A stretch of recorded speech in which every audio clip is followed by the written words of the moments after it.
Sobat Cuan, selamat datang di Discuss Finance atau bisa disebut dengan Discussion Finance. Bersama saya Aimatus Aiza dan teman saya. Halo, aku Michael Disa Songko. Di podcast kali ini kami akan membahas tentang isu-isu yang relevan tentang dunia pasar modal dan investasi, khususnya yang ditunjukkan untuk pemula yang ingin memahami lebih dalam tentang dunia investasi saham. Jadi, bagi kalian yang tertarik untuk memahami pasar modal, mengenal berbagai pilihan investasi, untuk pemula jangan lewatkan podcast kita ya. Oke, yang pertama kami akan membahas tentang investasi untuk pemula itu bagaimana sih menurut kamu?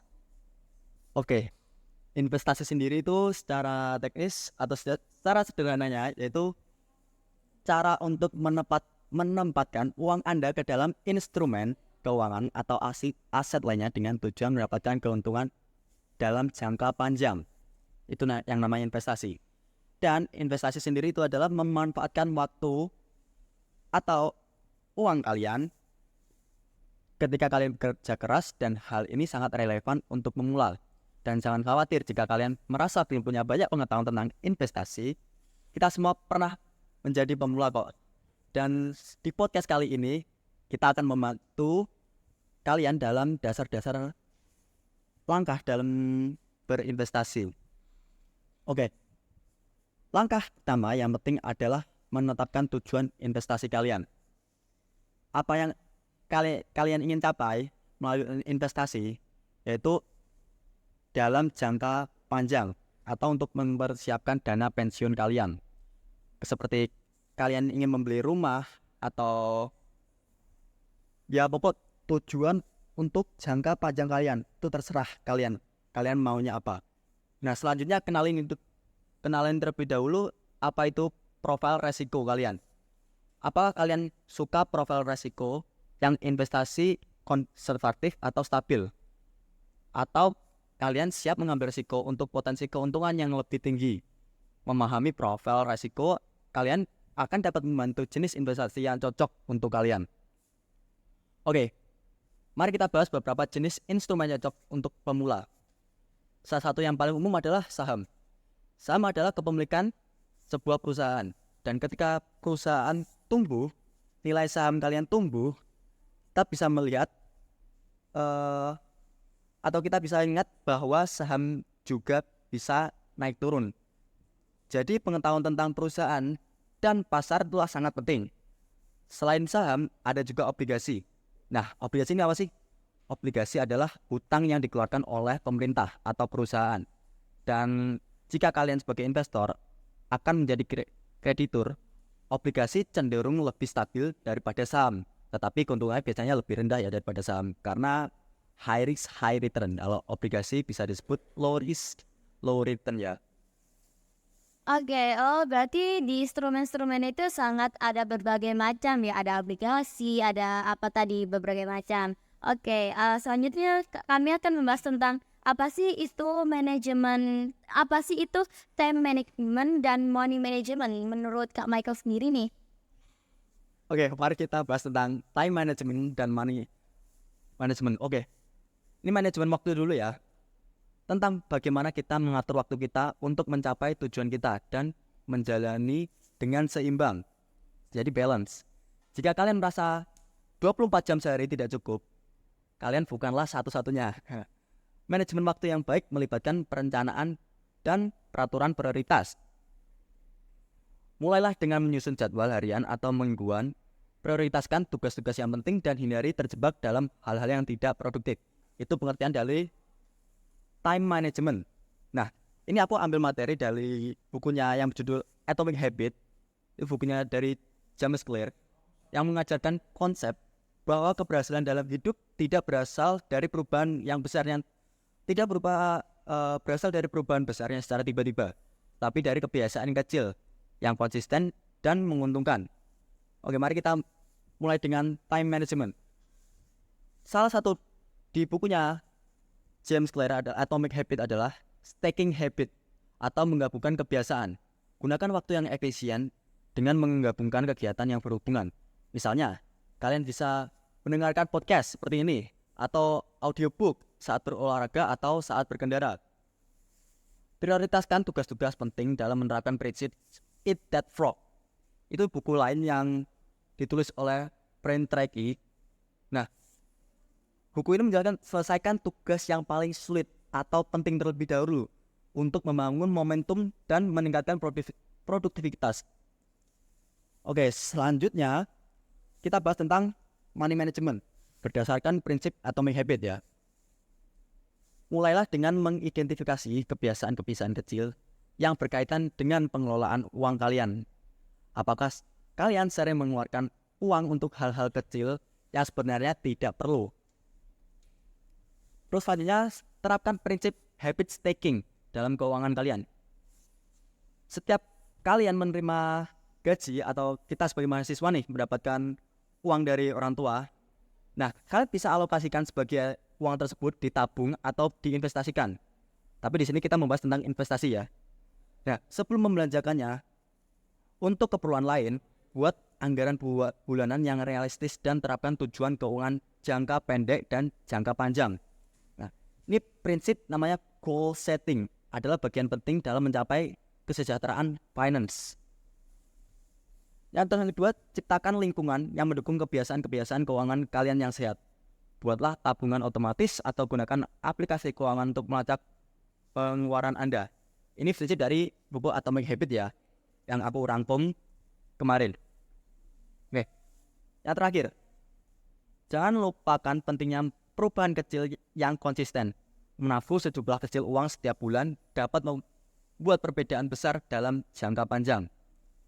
Jadi, itulah beberapa konsep time management dan money management berdasarkan prinsip dari buku Atomic Habit, yaitu punya James Clear, bahwa hal kecil yang Anda lakukan setiap hari dapat memiliki dampak besar pada kesuksesan dan kestabilan keuangan kalian. Oke, setelah dijelaskan oleh Michael tadi, kalian bisa menerapkan sendiri nih. Bagaimana sih menerapkan time management dan money management tadi secara nyata kepada diri kalian masing-masing.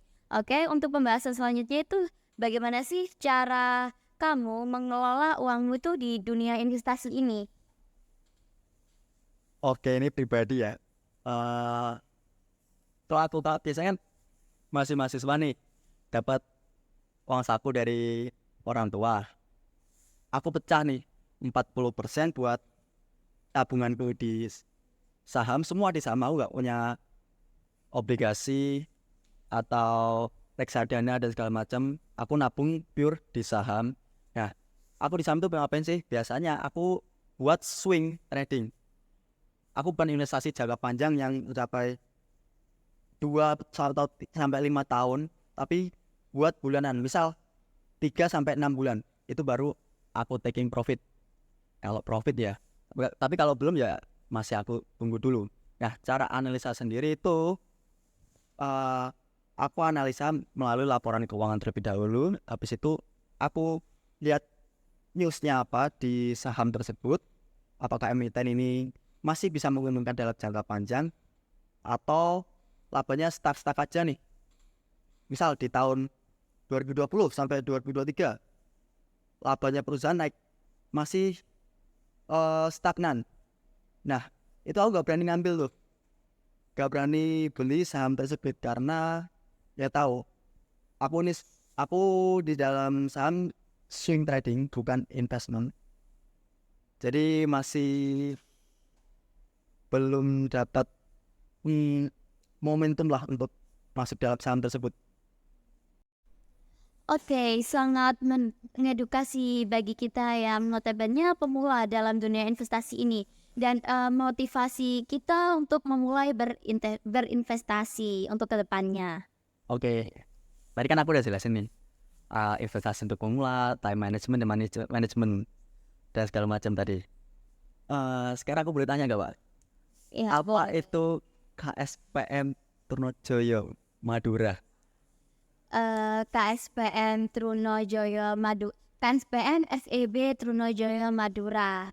Ini tuh salah satu kelompok studi pasar modal yang ada di Fakultas Ekonomi Bisnis. Di sini kami tuh sama-sama belajar gitu tentang memahami dunia investasi ini. Oke, dan ini worth it nggak buat kita ikutin? Atau kita jadi mahasiswa nih, kita cuma buang-buang waktu aja buat ikutin organisasi ini atau segala macam gitu. Menurut aku ya, ini tuh sangat worth it banget.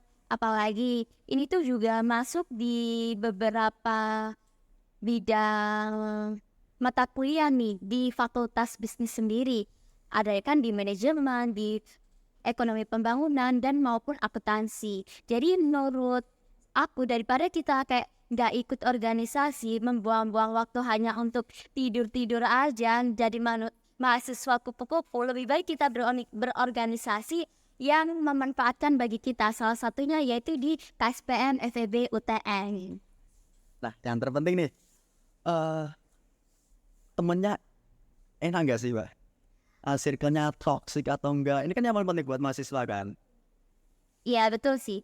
Untuk di anggota atau kepengurusan di KSPM FEB UTM ini tuh sangat asik banget gitu anggota-anggotanya. Nggak ada tuh yang toksik atau bagaimanapun gitu bentuknya. Semua itu sangat merangkul karena di sini kita sama-sama belajar gitu. Bukan menjatuhkan satu sama lain gitu. Kita juga tidak membeda-bedakan antara ras ini tidak. Kita di sini tuh sama. Udah berapa lama Mbak belajar investasi? Saat masuk ke SPM. Untuk berapa lamanya sih aku join di KSPM itu udah dari tahun 2022 kalau nggak salah. Nah di situ awal mula saya tertarik untuk berkecimpung di dunia investasi ini. Tapi untuk berapa lamanya masih belum ya, karena di sini saya juga masih pemula gitu loh. Oke, kita di sini semua pemula kok. Gitu aja sih podcast dari kita nih, Mbak. Ya gitu aja sih podcast dari kita. Semoga podcast yang kita bawakan itu manfaat buat semua yang mendengarkan podcast kita. Apalagi bagi pemula yang ingin terjun di dunia investasi. Ini tuh sangat memotivasi kalian gitu. Bahwa investasi itu sangat dibutuhkan buat kita di masa yang akan mendatang. Daripada kita banyak ngoceh teori yang gak jelas ya, lebih baik kalian gabung tuh sama kita. Di sini kalian bisa mendapatkan ilmu investasi lebih dalam dari pembahasan podcast yang kami bawakan tadi. Gak ada salahnya kok join buat kalian yang ingin mengetahui tentang keajaiban dunia gelap atau yang disebut dengan company interest. Nantikan informasi selanjutnya di sosial media KSPM FEB UTN. Salam jual. See you.